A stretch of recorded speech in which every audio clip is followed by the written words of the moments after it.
Саламатсыздарбы урматтуу замандаштар, урматтуу мекендештер, Марва ТВнын көрүүчүлөрү жана насихаттын угармандары. Эфирде Мугалим сааты программасы, түз эфирде Темирлан Акматов сиздердин кызматыңыздарда. Бүгүн ушул Кудай буйруса биз сиздер менен чогуу элдер суранып аткан, эл күтүп аткан бир жакшы долбоор болду десек мен жаңылышпайм. Андыктан ушул кыргыз тилин санариптик окутуу платформасы жөнүндө сөз кылабыз. Бул айтканга жеңил болгону менен канчалаган күндөр, түндөр, жылдар өттү десек да болот. Буюрса, ошол бүгүнкү темага ачып берүү үчүн, ушул сиздерден келген суроолорго жана биздин сурообузга жооп берүү үчүн Кыргыз тест мамлекеттик мекемесинин мүдүрү Топоева Савинская Батма Болотайлын эжебиз келген. Кош келдиңиз эже. Кутмандуу күнүңүз менен. Жалпы эл журтуңуз менен амандашып алсаңыз. Арыбаңыздар, урматтуу менин мекендештерим, азыркы ушул уктурууну угуп аткан угуучулар барыңыздарга ушундай бир болгон жакшылыктардын баарын каалап кетким келет. Эң негизги аман болуңуздар, жерибизде тынчтык болсун, билимге умтулуп эле өнүгүп өсө берели. Чоң рахмат эже. Биринчиден убакыт бөлүп келип ушул элибизге жакшы бир жаңылыкты бөлүшөйүн деп атабыз. Мынакей интернет желелеринен дагы көрүп атабыз. Анан бүгүнкү ушул темабызды ачып, бул эми оңой болгон жок. Бул баягы чыгармачылык менен иштегендер, бул тармак иштегендер билбесе көпчүлүк элге мындай маалымат көп жете элек. Ошондой болсо да бүгүнкү темабызды бир ачып берсеңиз, чоң жаңылык менен келдиңиз. Ооба. Бул биздин өлкөбүздө деги эле иштелип чыга элек жаңы продукт болду. Атап айтсак, акыркы жылдары өзгөчө ошо санариптештирүү деген терминди көп угуп атабыз. Бардык жаатта, бардык тармакта санариптештирүү мындай ыкчам жүрүп аткан учуру. Ошол эле учурда биздин билим берүү министрлигибизде дагы кадамдар башталып, кандайдыр бир окутууга ылайыкташтырылган иштер жүрүп атат. Ошого кошумча катары бул санариптик биздин иштеп чыккан платформадагы бир кошумча функциясын аткарып, билим берүүдө, кыргыз тилин үйрөтүүдө ошол процессти жеңилдетет го деген үмүттөмүн. Бул санариптик платформа мындай маалымат көп жетип платформаны иштеп, ушуну идея келген учурда ал 17-жыл болчу. Ал убакта санариптештирүү жөнүндө деги эле эч кандай бизде шыбыш да жок болчу дегендей. Анан кийин ошо эл аралык деңгээлде окуткан Dynamic Education деген бизде дагы окутуу борбору, ошону иште алып барган борбору бар. Москва көчөсүндө жайгашты эле. Ал учурда ошол жака барып көрүп абдан таасирлендим. Ал жакта англис тили боюнча окуулар. Анан кийин ошондо эле дегидеп эле калдым, ушу бизге кыргыз тилин үйрөтүүдө да ушундай бир мүмкүнчүлүк болсо болот эле деп эле. Анан кийин бассам турсам эле кандай кылам, анан муну киргизсем болот эле, мындай кылып берсе сонун болот эле деп ушундай идеялар, анан кийин ойлор дегендей өсүп эле ар кандай ушунун үстүндө жүрдүм. Анан кийин эми баягы иш жүзүндө өзүңүздөр билгендей 18-жылы массалык тест башталды. 17-жылы биздин Кыргызстаныбыздын тарыхында биринчи жолу президентке талапкерлер келишти. Аны айтып атканым, иш абдан ыкчам жүрүп аткан убакыт болчу. Дегенге дагы ашыкча мындай бош убакыт жок учур эле. Анан ошол эле учурда 18-жылы тигинтип массалык түрдөгү тесттер башталды. Мамлекеттик жана муниципалдык кызматкерлер биздин республикабыз боюнча баардык аймактардан жыш мындай тест өтө баштады.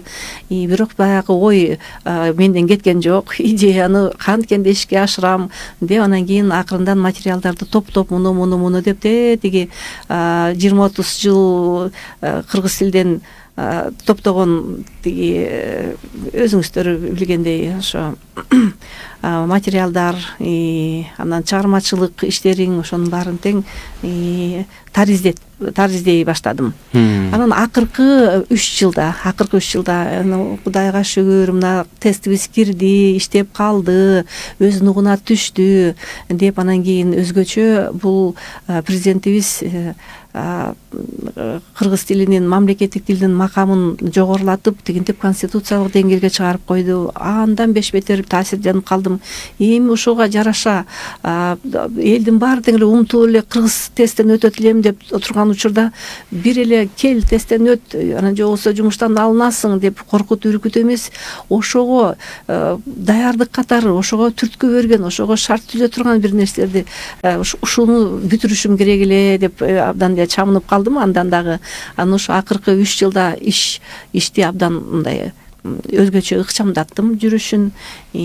Анан ошол биздин Кара Кыргыз автономиялык облусубуздун түзүлүшүнө 100 жыл болот экен, 24-жылы деп андагы эсептедим. Ошол күнгө жетишсем экен деп айтор былтыр жетишип, декабрда ошо биздин президент аппаратыбыз дагы көзөмөлдөгөн башкармалыкка көрсөтүп, оюмду бөлүшүп, анан кийин Капалбаев Октябрь Эркинович экөөбүз отуруп алып туруп, анан а киши мага ушундай жолдомо берди. Ушул жылдын башына коюңуз, ага чейин патенттеп алыңыз бул ишиңизди. Анан ушундай таанытымын өткөрөлү деп. Анан февралга келген экен, ал күн өзүңүздөр билгендей таанытымын өткөрдүк, жалпыга жагып атат. Эми бул эң негизгиси колдонуучулар бул кыргыз тилчилер да. Ооба. Деги эле бул ааламдашу доорунда башка тилдерди окутууда көп эле жаңылыктар бар, абдан көп ресурстар бар. Ошо санариптик да ресурстар башка тилдерде дейм да. Ал эми биздин кыргыз тилчилерге өтө эле кыйын болуп келди эле. Анан эми ушунун аркасынан ушул платформаны колдонуу менен алардын иши да кичине алдыга жылса абдан кубанычта болом. Жакшы эже. Абдан мынакей ушул мен билгенден 5 деңгээл бар. Ошол деңгээлдерге да тотолуп кетсеңиз. Ооба. Алар кандай? Кыргыз системасы эл аралык ушундай стандарттын негизинде түзүлгөн. Атап айтсак, эл аралык айдыңда 6 деңгээл каралган.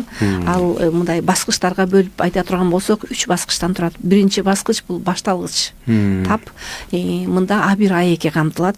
Ортоңку баскыч бул Б1, Б2 деп коебуз. Андан кийин эң жогорку баскыч бул тилди эне тил катары өздөштүрүүнүн абдан да мындай ыкчам сонун деңгээли бул Б1, С1, С2. А бизде азырынча 5 деңгээл гана каралган. 6-чы деңгээли мына быйыл киргизебиз. Ал дагы ошо жобого жазылып, анын долбоору, токтомдун долбоору азыр кароодо. Ал кирсе толук 6 деңгээли да ишке кирет. Азыр бул платформанын биринчи гана деңгээли иштелип чыкты, А1 деңгээли. Эми башка деңгээлдерин дагы бара-бара албетте караш керек, иштеп чыгыш керек. Жок эле дегенде мен ушу Кудай буйруп ушуну күч кубат берип дегендей баары ойдогудай болсо Б2 деңгээлине чейин иштеп чыксам деген оюм бар. Анткени Б2 деңгээлди тилди эне тил катары өздөштүрүүнүн баштапкы деңгээли.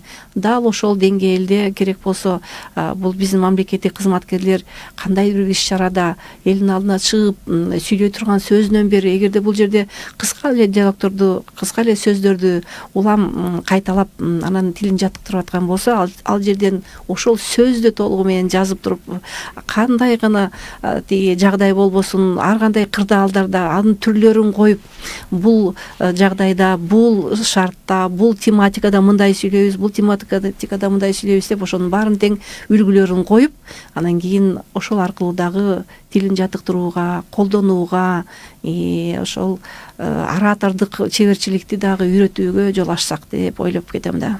Эң сонун эже, бул эми баягы айтканга жеңил болгону менен көп эмгекти талап кылды да, чыгармачылыкты, аябай мындакей чыгармачылык менен иштегениңиз дароо билинип атат да. Анан ушул башка улуттун дейличи, алар кирүү акысызбы же кандай? Биздин ушул жалпы көрөрмандарга, угармандарга маалымат берсек, ушул же кандай? Эми чындыгында мага деле мындай бир сын айтышып жаткандар бар да. Ооба. Сиз өзүңүздү сыйлабайт экенсиз, ушунча жылдан бери иштегениңиз канча убактыңыз кетти, ошол убакытты өзүңүзгө деле жумшасаңыз деле болот эле, ошо күндүр чындыгында билишет да. Тиги эч бир 12 жылдан бери мен өргүгө чыга элекмин, анан майрам дегендер дагы жок, ишемби жекшемби деген дагы жок дегендей айтор ушундай да. Ошондой нукта. Анан ошону сиз өзүңүздү ушундай сыйлабастык кылып атасыз. Анан бекер эле ачып коюп койсоңуз, аны деле эл деле баалабайт, кирип мындай бекердин иши бекер, аны деле демек ошондой бекердей эле мындай эме кылышат депчи. Анан ошол эле учурда мен атайын эле ошол платформанын эшигин ачкычын дегендей баарыңыздарга эле мындай эле берип атам. Мына ачкычы бул, кириңиздер, колдонуңуздар деп. Анткени канчалык адамга ошо эшик ачык болуп, канча адам кирип, канчалык ошо тилибизди өнүктүрүүгө чыныгы окуса, ошол мага төлөгөн баа болот да. Эгерде ошонун жыйынтыгын көрсөм, ошол чын эле колдонуп атышса, кичинекей балдарыбыз дагы ушундай жок эле жакшы болбоду деп кубанып окушса, ошол мага тил үйрөнүп атса, ооба, тилибиз үйрөнүп атса, мындай бир иштин жылышы болсо абдан кубанат элем да. Ошону эле дегдеп атам азыр каалаганым эле. Бирок ошол эле учурда бул А2 деңгээлинде улантыш керек болуп атпайбы? Ооба. Анан бул жерде айтсак мындай оңой көрүнгөнү менен абдан көп эле мындай бир каражат деп коеюн, каражат жумшалды. Каражат деген бул интеллектуалдык каражатын айтайын биринчи. Мага бул нерсени иштеп чыкканга эң негизгиден тилчилер да жардам берди. 2 деп коеюн, ошо тилчи кесиптешим ошол концепциясын мен айтып бергенден кийин, мунусу мындай болсун деп анан кийин суранам да. Мисалы үчүн этишке эле бир этиш сөзүнө 7 баракча түзүлүп атат. А бул жакта бир эле этишке. А бул жакта 151 этиш болсо, мисалы үчүн, аны 7ге көбөйтсөңүз, көрдүңүздөрбү? Этишке эле канча баракча түзүш керек, канча сүйлөм түзүш керек. Эми ошондой учурда жалпы концепцияны түшүндүрүп коюп, мына жерде мына этишке мындай сүйлөм түзүш керек деп, мисалы үчүн биринчи сүйлөмүн иштеп чыгып, анан кийин мына ушундай десек, ошол үлгү менен албетте анын баарын тең техникалык жактан ишке ашырууга жардам бергендер бар. Аны жок дебейм. Анан ошол эле учурда ар бир сөзгө сүрөтүн коюп атабыз. Сүрөттү дагы биз отуруп эле аны бирөөгө тарттырган жокпуз да. Эгерде тарттырсак, бул деген өтө кымбат болуп кетмек да. Аны интернет айдыңынан балдарыбыз таап, ошо сүрөттү да мага көрсөтүп, эжеке ушундай болобу? Анан айтам, көз башы мындай кыргызга окшош болсо болот эле. Эми андайлар жок экен. Эми жок болсо да кичине жакындатыңыз деп айтор. Ушинтип ар бир сүрөткө, ар бир сөзгө анын сүрөттүн коштоосу болду. Аны издешти, аны тиркешти, аны коюшту. Андан кийинкиси ошол ар бир сөздүн аудиосун жаздырдык да, ошондой угулушун жаздырдык. Аны жаздырганда дагы баягы эле дикция деп коебуз. Ага да бир ушундай шарт болуш керек. Бизде кайдан шарт? Отурган жерибизден деп жаздырып, анан кайра өчүрүп эле болбой калыптыр деп канча жолу кайра оңдогон күндөрүбүз болду. Бирок ошонун баары тең эле каражат дегеним бул ошо мындай А2 деңгээлин иштеп чыгууда эске ала турган нерселер. Анан ошо эң эле башкасын айтпаганда деле сүрөтү менен эле тиги үнүн жаздырууга канча убакыт керек, канча эми анын баарын албетте төлөп беришим керек. Дагы 6 жыл же болбосо дагы 3 жылга созуп өзүм жалгыз отуруп алсам, анда бул солгундап калат, иш кызыгы дагы кетип калат. Бирден кийин эле дароо эле 1 жылдын ичинде эле А2-ни бире койсом сонун болот эле. Эми андагы мүмкүнчүлүктөр болор буюрса. Сиздей ушул кыргызга кызмат кылган кыздар мындай саналуу да. бул баягы мекенчил дейбизби, ушул улут үчүн, кыргыз үчүн, башка бизден ушул келген коноктор тилибизди үйрөнсүн деп атасыз да. Мына карабайсызбы, бардыгын бекер берип атасыз. Илгери биздин чоң элелер, чоң аталарыбыз баягы эшик ачык болчу, билесизби? Ары өткөндөр, бери өткөндөр кымызын ичип, майын жеп, каймагын жеп батасын берип кетчү. Азыр тилекке каршы кээде өзүңдүн кодуңду, сыр белегиңди билбесең үйүңө кире албай калып атпайсыңбы? Анан ушундай учурда мондай акыс берип атканыңыз бул дагы болсо бир баягы нар көтөргүс иштесек болот да. Сизге ыраазычылык билдиребиз биздин жалпы ошол чыгармачыл жааматтын атынан.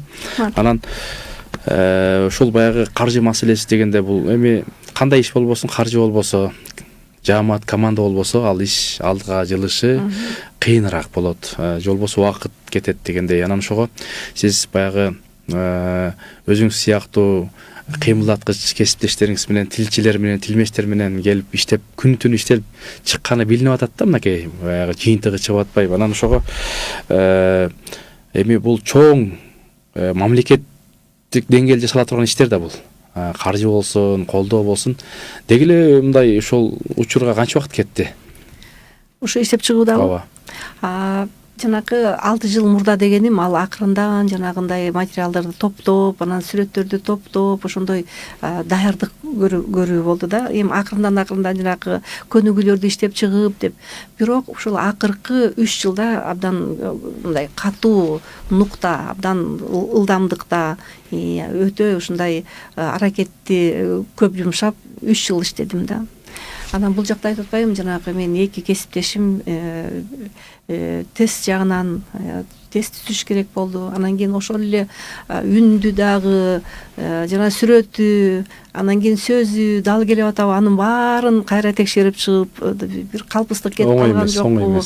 Айтор ушундай жактан абдан эле жардам беришти. Же болбосо мен жалгыз, албетте муну мүмкүн эмес, мындай чоң ишти жалгыз бүтүрүү мүмкүн эмес. Анан кийин жанагы 5-6 менин жардам берген балдарым деп коеюн, ушул эле өзүмдүн иштеп жаткан мекемемдеги балдар өзгөчө акыркы 3 айда декабрдан баштап күнү түнү иштеп атышты. Анткени бул жакта дагы баарын бир сыйра кайра текшерип чыгыш керек болду.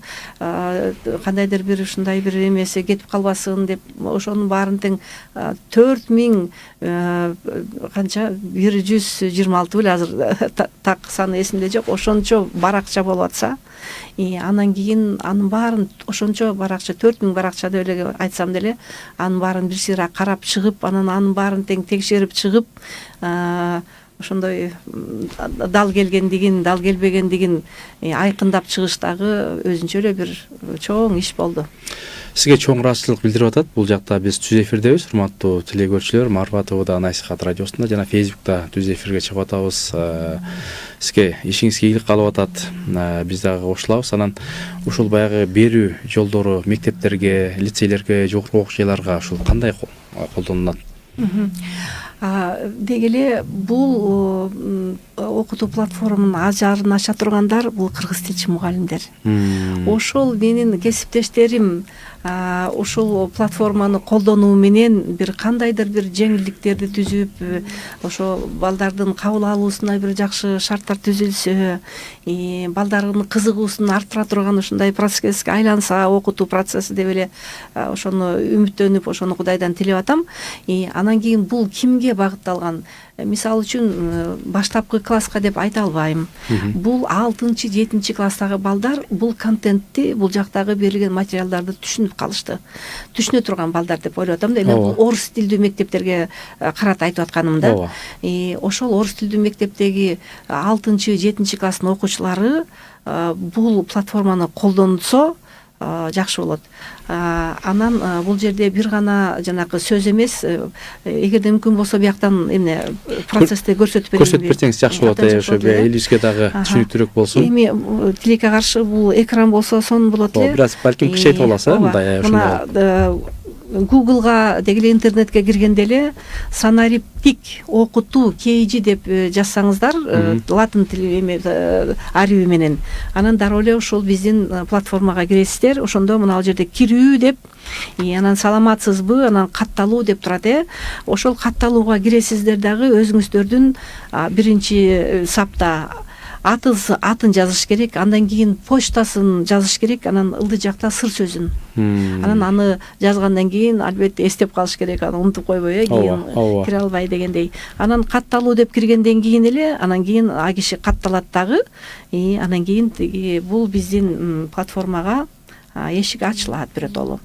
Анан бул эшик ачылгандан кийин мен башка баракчасын көрсөтөйүн сиздерге. Киргенден кийин бул жерде деңгээлдер чыгат.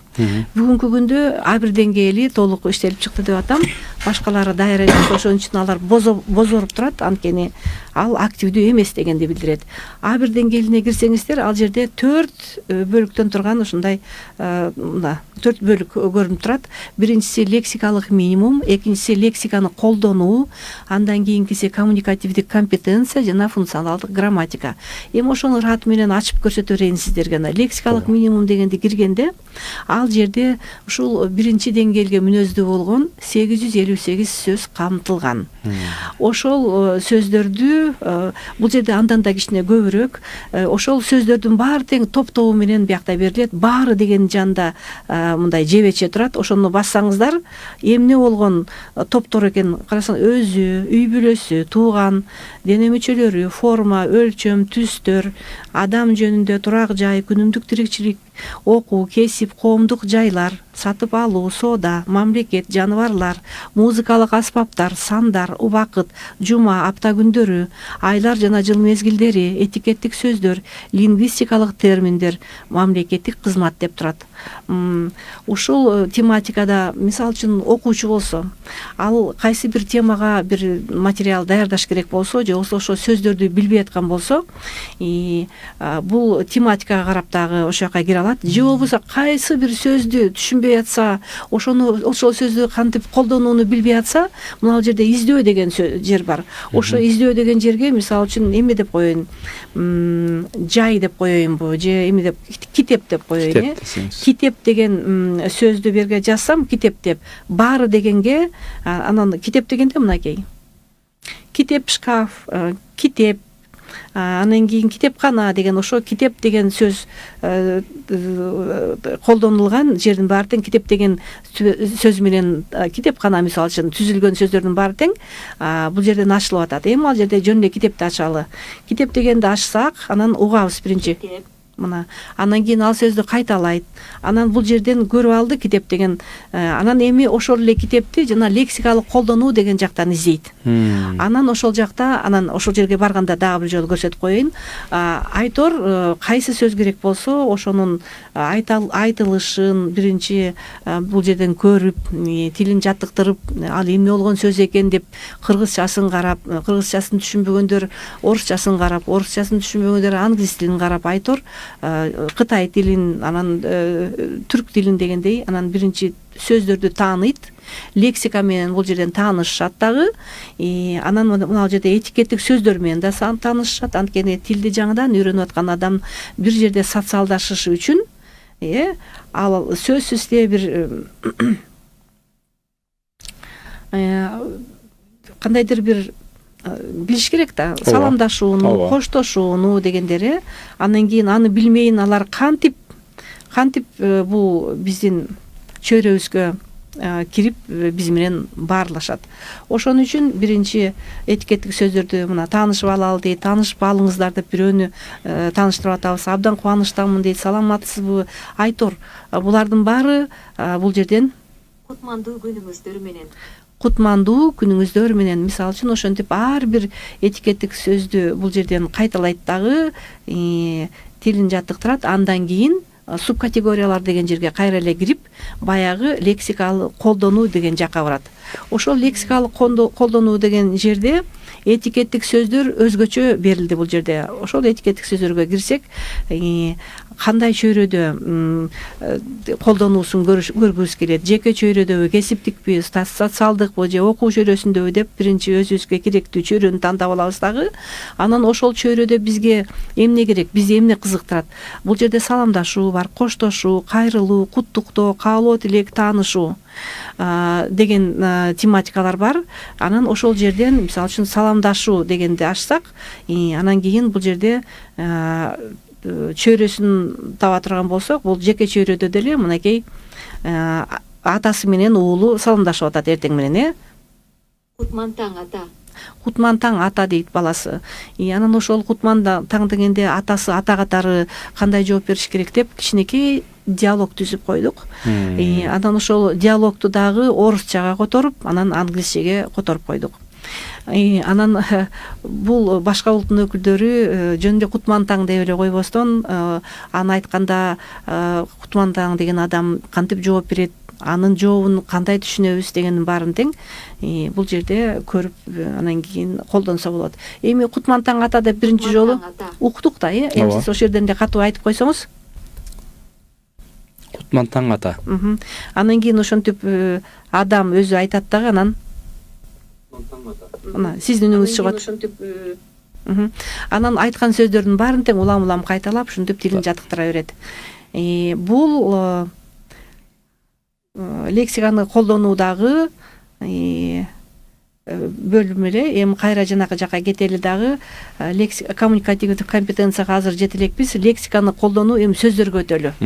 Сөздөргө өткөндө мында дагы сөздөрдүн баарын тең топ менен берилген. Зат атооч деген бул өзүңүздөр билесиздер, ким эмне деген суроого жооп берген сөздөр бул зат атоочтор. Эми ошонун ичинде дагы кайсы сөздү биз карагыбыз келип атат. Мисалы үчүн котормочу дейт, макул. Котормочу дегенди ачалы. Котормочу дегенди ачсак, биринчи аны угабыз. Котормочу. Аны кайра айтабыз. Айтып койсоңуз. Котормочу. Котормочу деп. Андан кийин аны угабыз. Котормочу. Деп анан уккандан кийин ошо котормочу деген сөздү биз кантип колдоно алабыз? Биринчиден, биринчи бетинде, мына баракчасында ошол котормочу деген сөз боюнча жалпы маалымат берилди. Ал эмне болгон маалымат? Бул зат атоочу экени, ким деген суроого жооп бериши, көптүк түрдө лар мүчөсү кошулганда котормочулар болуп калышы, анан котормочулар китепти көрсөттүк дейт. Ошол котормочуга деген сөздү кандай колдонсо, кандай контекстте колдоно турган үлгүсү. Андан кийин ошол котормочу деген сөздүн таандык боюнча өзгөрүшүн карайбыз. Таандык өзүңүздөр билесиз, 3 жакта өзүңүз билесиз, 3 жакта биз таандыкты көрсөтөбүз. Бул биринчи жактагы котормочум, мисалы үчүн, экинчиси котормочуң, эгерде кимдин жеке котормочусу болсо, эми ар кандай жагдай болот да. Анан кийин котормочуңуз, котормочусу үчүнчү жактын. Ошол эле учурда көптүк сан бар. Көптүк санда кандай өзгөрүлөт деп. Андан кийинки грамматикалык категория бул зат атоочтор үчүн бул жөндөөлүшү. Жөндөөлүшүндө дагы ар бир жөндөмөдө сөз кандай өзгөрүлөт. Эми бул жерде бул Батман Алтариевна грамматикага эле баарын ыктап атыптыр, анан жөндөмөдө айтып атат дегенде эмеске. Бул мисалы үчүн окуучу болсо, сөзсүз ал жөндөмө дегенди билиш керек. Анан деги эле тилди үйрөнүүдө таптакыр эле грамматикадан четтеп кетүү мүмкүн эмес. Ошол грамматикалык түзүлүштөрдү байкап, ошону колдонуу аркылуу адам туура колдонот сөздү, контексти туура болот дегендей. Анан бул адамга эмне керек болсо, ошону бул жактан таап, эгерде грамматикалык категория болсо менен өзгөртө турган болсо, категорияларды бияктан колдонулат. Жок, ошонун кайсы учурда кандай колдонуларын, грамматика категориясы жок эле десе, анда мына жерде кимге, эмнеге деген суроого котормочуга деп жооп беребиз. Кимди, эмнени көрдүк десеңиз, котормочуну көрүп, же болбосо издеп жатасыз десе, анда котормочуну издеп жатам дегенди айтыш керек. Кимде, эмнеде десе, бул текст кимде десе, котормочуда деп айтыш керек экенин айтор. Ошентип чыгыш жөндөмөдө кимден, ал материалды кимден алышым керек деген болсо, ал материалды котормочудан алыңыз деп. Көрдүңүздөрбү? Ошонун баарын тең эле бул жактан карап, ошону туура колдонууну үйрөтсө болот. Андан кийинкиси жакталышы, жакталышы. Биринчи жак, мен котормочумун, сен котормочусуң деп ошо бардык жакта, анан кийин көптүк жекелик санда мынтип берип атабыз.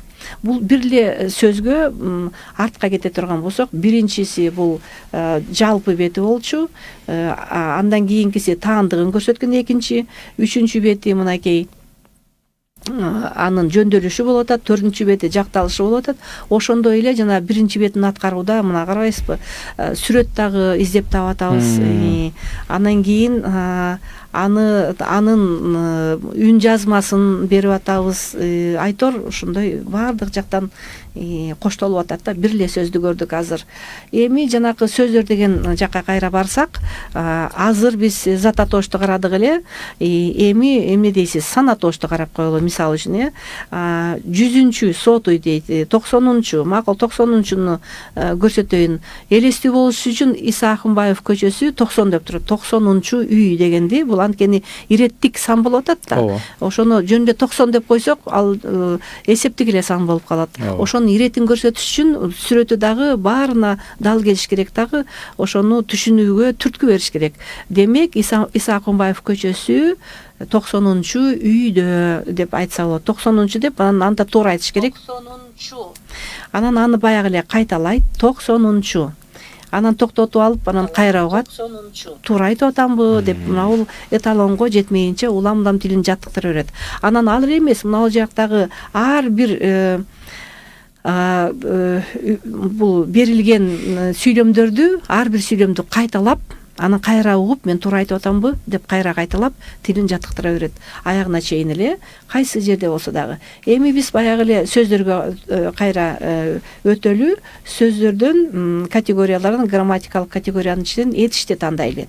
Этиш болсо, мен жана айттым эле, мына 151 этиш, ар бир этишке 7 баракча кетти деп. Ошондо өзүңүздөр эле санай бериңиз. Бул этиштин эле тиги ачып берүү үчүн, этишти ачып берүү үчүн канча баракча иштелип чыкканын. Анан эми бул жерден кайсы эмне деген айтыңыз? Күтүү, келүү, баштоо, улантуу, ачуу, ач деген сөздөн да. Этиш, иштөө дейт. Кайсысын аш десеңиз, ошону ачып берейин. Айтуу дейт, бир нерсеге макул келүү деп коелу. Келүү. Бул жака келбедим, ошо келүү ачып берейин. Кош келдиңиз. Мына бул жерде апасы баласын кел деп эркелетип жатканын көрүп атабыз. Эми ошол жерде бул жерде биринчи өткөн чагы берилди. Өткөн чакта өзүңүздөр билесиздер, айкын өткөн чак, жалпы өткөн чак. Ошо өткөн чакка эле 2 баракча иштелип чыкты. Андан кийинкиси учурчак. Учурчакта өзүңүздөр билесиздер, жөнөкөй учурчак бар. Андан кийин татаал учурчак бар. Ошентип дагы 2 баракча иштелип чыкты. Андан кийинкиси келерчак. Келерчакта айкын келерчак бар. Айкын келерчакта мындай дагы бир баракча. Андан кийинкиси этиштин ыңгайы. Биринчи деңгээлде бир гана буйрук ыңгай берилет. Башка ыңгайлар, тилек ыңгай дегендер, алар башка деңгээлде берилет. Ыңгайына иштелип чыкты. Ошондой эле этиштин өзгөчө формасы. Анан өзгөчө формасында мынакей чакчылдар, атоштуктар, анан кыймыл атоштордун ошо мисалдары берилди. Анткени кандай жагдайда, кандай контекстте керек болсо, ошо колдонуучу баарын табыш керек бул жерде. Андан эми кийинкисин жанакы субкатегорияларга кайра кирип эле, коммуникативдик компетенция дегенге кирелик. Ушул бул дагы бир абдан жакшы эме боло тургандай болуп атат. Эң башында мен жөн эле электрондук китеп иштеп чыгам деп ойлогом. 17-жылы китеп, электрондук китеп деп. Анан кийин мен идеям, анан улам тигини кошсом жакшы болот эле, бул болсо жакшы болот деп отуруп, платформага айланып кетерин ал убакта ойлогон да эмесмин, түшүмө да кирген эмес дегендей. Анан кийин карасам, ушул коммуникативдик компетенцияны дагы өзгөчө ушундай бериш керек болуп калды. Анткени биздин мектептеби, кайсы жерде окуткан жерде, мисалы үчүн бир текст берсек, анан кийин аны сөзсүз ошол тексттин үстүндө иштегенди үйрөтүшүбүз керек. Ал эгерде текстти окуган бойдон эле, анан ошол текст боюнча суроо берип эле анан унутуп койсок, ал текст биздин эсибизде эч качан сакталбайт. Ошол текстти баардык жагынан активдүү, ошонун ичиндеги сөздөрдү колдонуш үчүн ага дагы өзүнчө бир шарт түзүп берүү керек. Эми ошону мен бул жерден көрсөтүп берейин. Баягы эле чөйрөлөр, жеке чөйрө, кесиптик, социалдык окуу чөйрөсү. Ошол чөйрөлөрдө, баардык чөйрөлөрдү камтыш үчүн бул жерде 4 студентти, биздин жаштарды киргизим, анткени алардын өздөрү жөнүндө айтса болот, бул окуусу, ата энеси жөнүндө айтса, же болбосо келечек кесиби жөнүндө айтса, бул кесип жөнүндө болот. Анан кийин айтор социалдык чөйрөдө дагы кандай эмне аткарышат, кандай эс алышат, эмне каалашат дегендер бар. Анан кийин окуу чөйрөсүндө дагы ошонун баарын ачып бериш үчүн ошо жаштарды киргиздим. Анткени ал бир жерде анын атасы сүйлөйт, бир жерде апасы сүйлөйт, ал жөнүндө маалымат кетет дегендей. Эми бул жерде максаттын үй бүлөсү дегенди ачып коеюн, максаттын үй бүлөсү дегенди. Анан эми биринчи угалы. Бул максаттын үй бүлөсү. Максаттын атасы энергетика тармагында иштейт. Ал күзүндө 50 жашка чыкты. Апасы салык инспектору. Ал 46 жашта. Максат 3 бир тууган. Эми ушул жерде мына өзүңүздөр уктуңуздар, апасы деп атат, же болбосо атасы болсо, же болбосо бул ким? Ооба. Дегенде биз деген чындыгында мына жерде китепте окутууда эч бир мындай жасалма нерсе болбош керек. Бүгүнкү турмушта биз кандай сүйлөп атсак, ошондой беришибиз керек. Анан кийин тиги Чынар келди. Тилек кайда деп сурайбыз да. Ал эми тилек кайда деп сурабайбыз да. Эми ал эми дегендин да өзүнүн колдонуу шарты бар, орду бар дегендей. Ошон үчүн бул жерде дегенди дагы өөн көрбөй, аны дагы өзүбүздүн ушундай күнүмдүк турмушубузда айтып атылган сөз катары кабыл алышыбыз керек. Эми бул жерде биринчи учка эле мындай кичинекейин бердик, экинчи барагы бар. Эми бул жерде дагы айтып аткан жерден кайсы жерден болсо максаттын үй бүлөсү. Анан ошону эле кайталап, бул максаттын үй бүлөсү деп ар бир сүйлөмдү угуп, кайталап, ар бир сүйлөмдү бул жактан айтып, түшүнүп, түшүнбөгөнүн тиги кайсы бир жактан издеп дегендей. Анан биркеден кийин мына жерде которула турган жерин да көрсөтөм. Бул жерден чыккандан кийин кайсы жерден бир нерсе түшүнүксүз болуп калса, дароо котормосу да мынакей карасаңыздар, мына перевести дейт. Мына ошо сөздү басып койсоңуздар эле дароо чыгып атат. Дароо которуп Мынакей тармагында в сети. Эми бул жакта энергетика тармагында деген көрдүңүздөрбү? Эми бул Google'дын котормосу. Мен буга эч кандай кепилдик бере албайм, ошондон туура болот деп. Бирок деген ошол жаатта, энергетика жаатында деп. Эми чындыгында ошол Google'да бар тең жашынакай болуш үчүн кыргызстандыктар активдүү киришип, кайсы жерде ушундай калпыстык болуп атса, анын туурасын киргизип, бул Google котормону дагы өркүндөтүүгө салым кошушубуз керек. Анан бул жакта туура эмес берип калды деп эле анан кийин ошону эле мындай экен, тигиндей экен десек, биз үчүн муну эч ким жасабайт. Андыктан жакшы көрүш керек, ооба. Бирок аны дагы салым кошушубуз керек ар бирибиз. Эми бул Google'дын немеси болду. Ошентип кайсы сөздү түшүнбөй атса кишилер, анан перевести десе, мына үй бүлөсү деген, үй бүлө деген чыгып атат бул жакта. Анан кийин ал жактан котормосун көрсө болот. Андан экинчи баракчасына өтөбүз. Экинчи баракчасында угабыз. Анын байкеси жана эжеси бар. Муну токтотуп коеюн. Андан кийинкисин ошентип толугу менен текстти биринчи окуп, түшүнүп, айтып, анан кийин ошону өздөштүрүп чыктык деп коелук. Эми ошо тексттин негизинде биз сүйлөгөндү үйрөнүшүбүз керек. Ошол уккан кеп же болбосо окулган текст ошойдон эле калып калбастан, ошонун негизинде бири-бирибизге суроо берип, анан кийин билимибизди бекемдешибиз керек. Андыктан мына кийинки баракчага өтөбүз. Кийинки баракчада диалог болот. Эми ошо диалогду угалы. Сенин атаң кайда иштейт? Энергетика тармагында. Сенин атаңчы? Менин атам куручу. Атаң жаңы үйлөрдү курабы? Ооба, биздин үйдө атам өзү салган. Айтор, ошентип ошонун негизинде диалог болду. Эми диалог болду. Андан кийинкиси жазуу иши. Ошол эле жанагы эле кымындай тексттин негизинде жазуу ишин уюштурдук. Бул жерде максаттын атасы энергетика тармагында деген 3 сөз берилип атат. Ошонун кайсынысы туура болот деп баамдаш керек дагы, жана тилди үйрөнүп аткан адам. Анан туура жоопту бияка коюш керек. Туура жоопту кийинки сүйлөмдү окуп, эмнеси жетишпейсе ошол сөздү коюп, Бул жазуу иш деп коебуз, анткени отуруп жазууга мүмкүнчүлүгү жок. Ал эми ушу бул жерде деле кол иштеп атат, мына көз иштеп атат дегендей, карап атат, баамдап атат, ойлонуп атат, баардык жактан өнүгүү да жүрүп атат. Эң сонун. Ошентип анан кийин сөздөрдү туура коюу менен жазуу иши аткарылат. Мен азыр карабай эле жөн эле коюп атам. Анан кийин сиздерге ошонун туура максаттын үй бүлөсү туура коюп коеюнчу, баары эле туура эмес болуп калбасын. Анан жашайт деп атабыз, Эми бүткөндөн кийин бул жакта активдешилип калды текшерүү деген. Текшерүүнү бассак биз, анан кийин биякта пайыздык катышта жыйынтыгы чыкты. Эми ошону тил үйрөнүүчү карап, кайсы жерин мен туура эмес кылып койдум деп, анан кийин кайра аткарып, ушул көрсөткүчүн жогорулатыш үчүн аракет кылыш керек.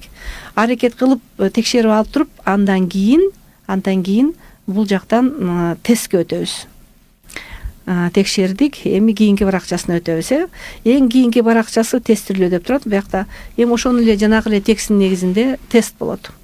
Мында дагы адам белгилейт, мисалы үчүн максаттын атасы ким эле, мугалим беле, салык инспектору беле же энергетик беле, ошонун баарын тең эстейт, эмне эле деп жөн эле унутуп койбостон, окуган бойдон калбастан мунун баарын тең аткарууда ал билими, алган маалыматы бул жерден көрсөтүлүш керек. Анан бул жерде дагы мындай тесттин башка түрүн киргизип койдум. Ошол адам чын эле түшүнүп аткарып атабы же жөн эле туш келдини басып койсо эле бияктан чыгып калып атабы дегендей. Анан бул жерде котормо, мисалы үчүн салык инспектору деген эмне? Кредитный инспекторбу, инспектор по кадрамбы же налоговый инспекторбу дегендей ошонун туурасын бияктан табыш керек. Бул башка улуттун өкүлдөрү түшүнүшү үчүн. Ошондой эле биздин кыргыз тилибизде сөздөрдүн сүйлөмдөгү орду өтө маанилүү. Ошол баяндооч ар убакта сүйлөмдүн аягында туруш керек деген ченем бар дегендей. Ошону дагы туура түшүндүбү, билеби деп, моя сестра учится в мединституте деген сүйлөмдү кыргыз тилинде туура жазыш керек. Туура которуш керек. Анан ошо туура жообун бияктан таппаса, анан кийин кайраан аткарып, анан бул жерде дагы өркүндөтүлөт билими. 60% болду. Мынакей карасаңыздар, 60%. Бирок бул жерде кайсынысы туура, кайсынысы туура эмес деп берген жокпуз. Анткени эгерде баарын тең эле туура эмесин берип койсоң да кызыгы жок болуп калат. Ошо туура өзү аткарып, анан кийин көрсөткүчүн жогорулатмайынча ушундай иштей бериш керек. Бул жерде 43 модуль камтылды. Азыр мен бир гана модулду көрсөттүм. Модуль дегенибиз ошо бир бүтүн нерсе да. Биринчи тексти, анын негизинде диалогтун ошо текст менен диалогтун негизинде жазуу иши, андан кийин баарын тең текшерген бул тест тапшырмалары. Ошонун баарын тең аткарып, анан 43 модулду тең ар бирин 60%дан жогору аткарганда гана кийин А2ге ачылат. Эң сонун. Эшик ачылат. Эң сонун. Ага чейин ачылбайт эшик дегендей. Анан эми эң акыркы эме калды, бөлүгү калды. Ал субкатегорияларга кайра киребиз. Бул функционалдык грамматика. Эгерде биз бардык жакта эле бул зататоочтун жөндөмөсүнүн, анан барыш жөндөмөсүнүн суроосу, бул табыш жөндөмөсүнүн суроосу десек, анда биздин тил үйрөнүүчүлөрүбүз эгерде ошол максатына ылайык болбосо, анда тажайт дагы, анда окубай коет. Эгерде максатына ылайык ошонун грамматикалык категориясын билиш керек болсо, ошону билимин тереңдетип өркүндөтө турган нерсе болсо, бул жактан аны деле табышат. Бирок бул жерден атайын эле ошол кайсы суроо эмнени билдирет, кайсы учурда колдонулат дегендин баарына жооп катары мисалдар келтирилип, түшүндүрмөлөр, ушундай чечмелемелер берилди. Ошондой. Анан кийин бул жерде өздөрүнүн менин профилим деген жер бар. Ошол өзүнүн профилине кирсе, кийин кайсы бөлүктөн кандай жыйынтык алганын көрүп 60% болду айтор, ошо жыйынтыгын бул жактан көрөт. 60% баары аткарылса, анда кийинки деңгээлге өтө алат. Жакшы, эң сонун эже абдан мындай кечирип коюңуз. Мына бул жерде айтып атпадым беле, жана которбосунда көрсөтүп кетейин. Мына бул оң жакта 3 чекит турган жер бар. Ошол жерде мындай опция бар деп коет. Мына перевести деген болсо, анан кийин ошол жерде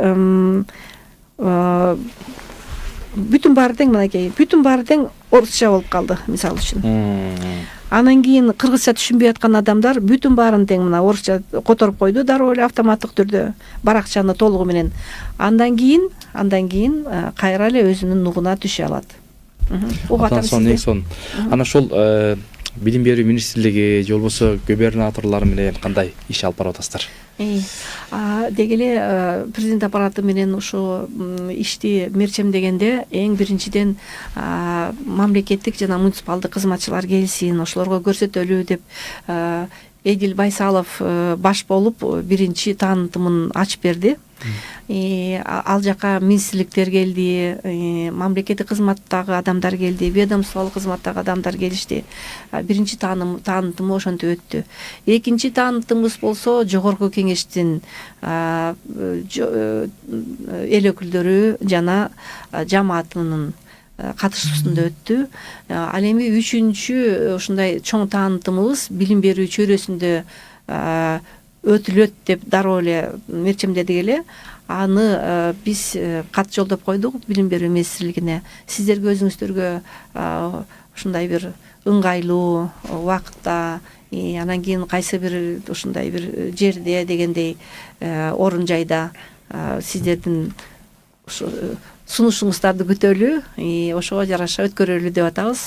Азырынча алардан жооп келе элек. Эми баарыбызга маалым болгондой, акыркы убакта көп ушундай бир эмелер, маселелер жаралып атат, мектепте тиякта, биякта дегендей. Ошондон улам дагы убактылары жетпей атат го деп ойлоп атам. Бирок бүгүн эртең алардан дагы кат келсе, жооп келсе, кайсы жакта өткөрөбүз деп ошону чечип макулдашабыз. Эми бул жерде кимдин катышуусу күтүлөт? Эң негизгиси бул билим берүү жаатында иштеген өзүнүн министрликтеги өзүнүн жамаатынан келиш керек, сөзсүз. Жогорку окуу жайдан, орто билим берүү мекемелеринен, кесиптик билим берүү мекемелеринен ошо иштеген мугалимдер, окутуучулар келип жакшылап таанышып алып, ортого салып, ким ар бири көрүп дегендей кимге ылайыктуу экен, кайсы жакта, кайсы деңгээлде, кайсы чөйрөдө колдонууга ылайыктуу экен деп аларда өздөрү баамдашса, андан кийин өзүңүз билгендей бул платформанын ачкычын беребиз, анан кийин колдоно беришет, ким болсо дагы. Эң сонун. Билинбей эле дароо эле ошол 1 саат өтүп кетти же. Аябай кызыктуу болуп түшүндүрүп бердиңиз элге, көрүүчүлөр, угармандарга. Менимче баягы кыргыз өзүмдө жарым сөздөн түшүнгөн го аз жаштар дароо эле түшүнөт. Анан ошого мен ойлоп атам, Кудай буйрса бүгүнкү эфирибиз абдан бир пайдалуу болду деп, мугалим саат программасы түз эфирде алып барып атабыз. Анан ошол кыргыз тилин санариптик окутуу платформасы деп аябай чоң болуп атпайбы? Анан ошол келечектеги пландарыңыз жөнүндө жалпы ошол эл журтуңузга бир мындай соңку жыйынтыктоо сөзүңүз болсун. Эми бул баштапкы гана кадамы, бул ар бир деңгээли, кийинки деңгээлдер да иштелип чыгат. Ага ушундай бир бизге шарт болот го, мүмкүнчүлүк болот го, колдоо болот го деген ишенимдебиз. Анткени ошол өзү Эдил Жолдубаевич өз сөзүндө айтып кетти. Бул платформанын негизинде көп дагы башка продукттарды чыгарсак болот экен. Негизинен бул платформаны а киши куржун деп айтып койду да. Бул ушундай бир чоң куржун экен дегендей иши кылып, мындай куржун казына. Казына дегендей ошондой жакшы сөздү келтирип айтты. Анткени ушул куржундан бир сонун нерселерди чыгарабыз. Сиз макул болсоңуз, сиз менен макулдашып деп мага кайрылып, бул кайрылуусу дагы, сый менен кайрылуусу дагы мага абдан жакты. Рахмат. Ушундай дагы көп нерселерди жасайлы бирге, дагы адистерди да тарталы дегендей кылды. мен буга толук кошулам. Макулмун албетте, анткени бул биринчи деңгээли, андан кийин экинчи деңгээли. Ошол эле өз сөзүндө бардык жактан колдой турганын айтып кетти. Экинчи күнү жогорку кеңештин өкүлдөрү келгенде социалдык саясат комитетинин төрайымы Райым Бачаева, Венера Калбековна сүйлөп, төрагабыз тилекке каршы келе албай калды, бирок деген бардык жактан биз дагы колдоо көрсөтөбүз деп өзүнүн жылуу сөздөрүн айтып, сөзсүз бул ишти билим берүү чөйрөсүндө улантыш керек экен, анан ошол жака киргизиш керек экен деп депутаттар дагы айтып кетишти. Чыңгыз Азаматович келген экен, Нышанов келген экен, эл өкүлү дегендей. Айтор ушундай келип катышып кетишти. Бул мен жанагы айткандай эле бара-бара Б2 деңгээлине чейин иштелип чыкса сонун болот эле. Ошол эле учурда мынабул кымындай балдарыбызга кенже биздин тил үйрөнүүчүлөрүбүзгө балдар бакчасына дагы атайын жанагы фонетикалык саптарды кошуп, ушундай оюндарды киргизүү менен аларга өзүнчө иштеп чыгыш керек. Анткени мынабул А1 деңгээли ошол мектептерге дагы толугу менен аларга ылайыктоо үчүн, алар үчүн дагы тексттерди киргизиш керек балдар үчүн, мектеп окуучулары үчүн. Айтор дагы өркүндөтүү менин пландарымда бар, анын баарын тең мугалим катары мен билип турам. Бул негизинен азыр мамлекеттик кызматкерлерге арналып жасалган болчу. Ошондой эле жанагы окуу чөйрөсү деп атабыз, социалдык чөйрө деп атабыз, бардык чөйрөлөргө колдонууга жол ачык дегендей. Анан кичинекей ошо кенжелерге, анан кийин Б2 деңгээлине жеткенде жана айтып атпаймынбы, оратордук чеберчиликке алып бара тургандай деңгээлде дагы иштелип чыгат буюрса. Убакыт керек. Эң сонун, анан кийин аракет керек. Эң сонун эже, сиздерди ушул мына ишиңиздерди бул эми Кыргыз үчүн, жалпы биздин өлкөбүз үчүн чоң саамалык, чоң жетишкендик десек болот. Ушул мамлекеттик деңгээлде иш болуп атат. Ушул жалпы сиздин командаңызга, жамаатыңызга ыраазычылык билдиребиз. Алтындай болгон убактыңызды бөлүп келип ушул биздин Марва ТВнын жана Насихат радиосунун угармандарына абдан жакшы, үлгүлүү, өрнөктүү эфир болду деп ойлойбуз. Кудай буйрса сизге ден соолук каалайбыз. Кудай буйрса дагы жаңылыктарды күтөбүз. Ушул урматтуу телекөрүүчүлөр, бизге бөлүнгөн убакыт соңуна келип калды. Бүгүн сиздер менен биз ушул кыргыз тилин санариптик окутуу платформасы жөнүндө азын улак сүйлөштүк, киришүү кылдык десек болот. Буюрса YouTube'дан да кайталап көрсөңүздөр болот. Биздин ошол элибиз, журтубуз кыргыз тили кылымдарды карыткан, эч ким аны өчүрө албайт тарыхтан деп, мынакей ошол ата бабалардын жолун жолдоп, бизге келген коноктор тил үйрөнсүн, кыргыздын дилин үйрөнсүн деп, мынакей ошол Кыргыз тест мамлекеттик мекемесинин мүдүрү Батма Болоталиевна эжекебиз келип керемет түшүндүрүп беришти. Буюрса ийгиликтер каалайбыз. Кийинки эфирден амандашканга чейин сизге чын ден соолук каалап, бүгүнкү эфирибизди соңуна келип калды. Саламаттаңыздар.